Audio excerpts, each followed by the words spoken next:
नमस्कार, मैं आपके साथ निशा। आप देख रहे हैं एबीपी न्यूज। चलते हैं खास खबरों की ओर।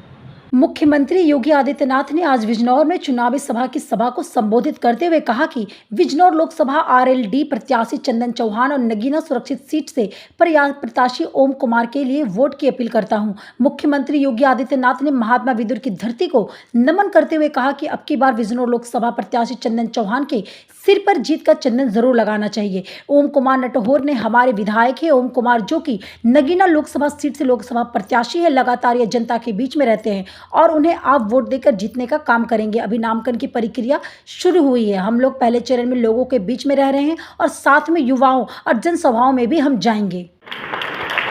वही आपकी भूमिका है, क्योंकि वह भी उस समय का प्रबुद्ध जन था और ये महात्मा विदुर की धरती है।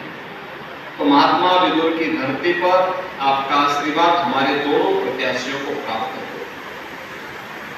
बहनों और भाइयों, जब मैं बिजनौर की बात देखता हूं, वास्तव में मुझे लगता है कि इस जनपद के साथ जितना न्याय होना चाहिए था उतना हो नहीं पाया। और इसीलिए आप याद करते होंगे, पहले कहा जाता था कि कोई मुख्यमंत्री बिजनौर आएगा तो उसकी छुट्टी तय है। मैं बिजनौर जाऊंगा जरूर, और मैं इसीलिए बिजनौर आया था। फिर किसी ने मुझे कहा कि यहाँ रात्रि को नहीं रुकना चाहिए।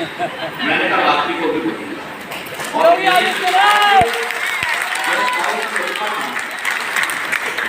रात्रि को मैंने विदुर कुटिया का भ्रमण भी किया था और उस समय यहाँ के प्रबुद्ध जनों के साथ मैंने एक संवाद बनाया था। लगभग 50 के आसपास प्रबुद्ध जन आए थे, उनके साथ मैंने एक संवाद बनाया था कि वे क्या कर रहे हैं। इसमें कृषि के क्षेत्र में भी जिन्होंने प्रगतिशील किसान भी थे, शिक्षक भी थे, चिकित्सक भी थे, अधिवक्ता भी थे, व्यापारी भी थे, अलग अलग तबके के लोग।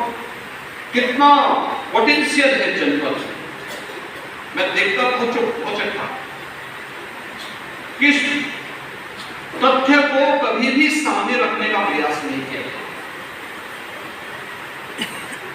लेकिन हमारे स्तर पर जो हमारे माननीय जनप्रतिनिधिगण जो प्रस्ताव लाते हैं, इन्होंने मुझसे कहा कि बिजनौर में मेडिकल कॉलेज होना चाहिए। हमने कहा एकदम मेडिकल कॉलेज वहां के लिए होना चाहिए, क्योंकि मैं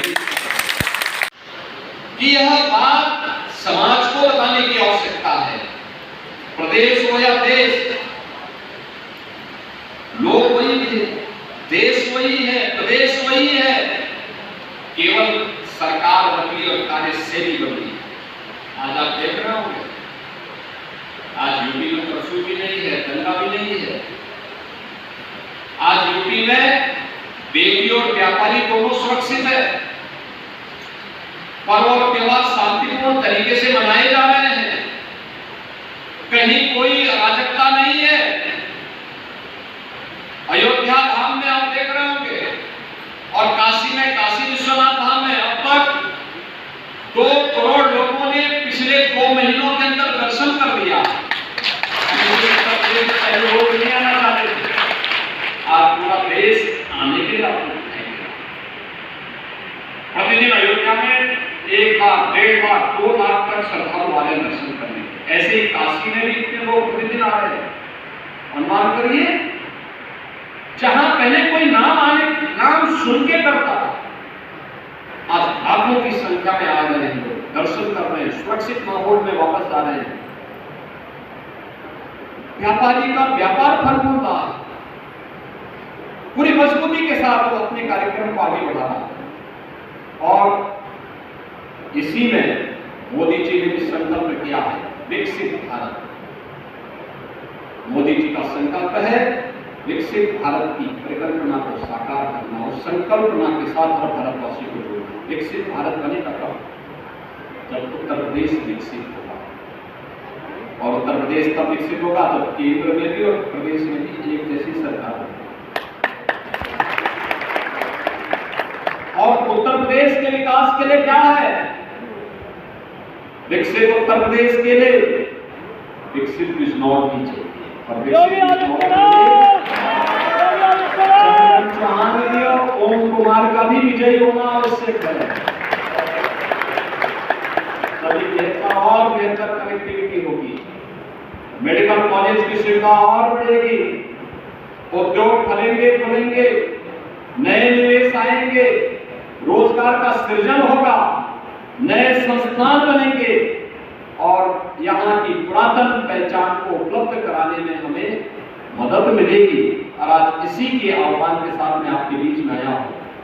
अभी परसों 31 को प्रधानमंत्री जी मेरठ में आ रहे हैं, बिजनौर के भी हमारे कुछ कार्यकर्ता वहां पहुंचेंगे, हमारे प्रत्याशीगण भी वहां पहुंचेंगे, एनडीए की सभा का शुभारंभ करेंगे और फिर हम लोग भी बड़ी बड़ी चुनावी सभाओं के लिए इस जनपद में भी आएंगे, आपके बीच में आएंगे। आपसे भी मैं अपील करूंगा, आपके स्तर पर ये माहौल अभी से बनना प्रारंभ हो और जो देश की आवाज आज बन चुकी है कि फिर एक बार मोदी सरकार, पूरे देश के अंदर एक ही आवाज है कि फिर एक बार मोदी सरकार, एक बार मोदी सरकार। मोदी सरकार के तीसरे कार्यकाल के लिए वो हमारे लिए इसलिए महत्वपूर्ण है क्योंकि मोदी जी के तीसरे कार्यकाल में पहले 3 वर्ष के अंदर ही भारत दुनिया की तीसरी बड़ी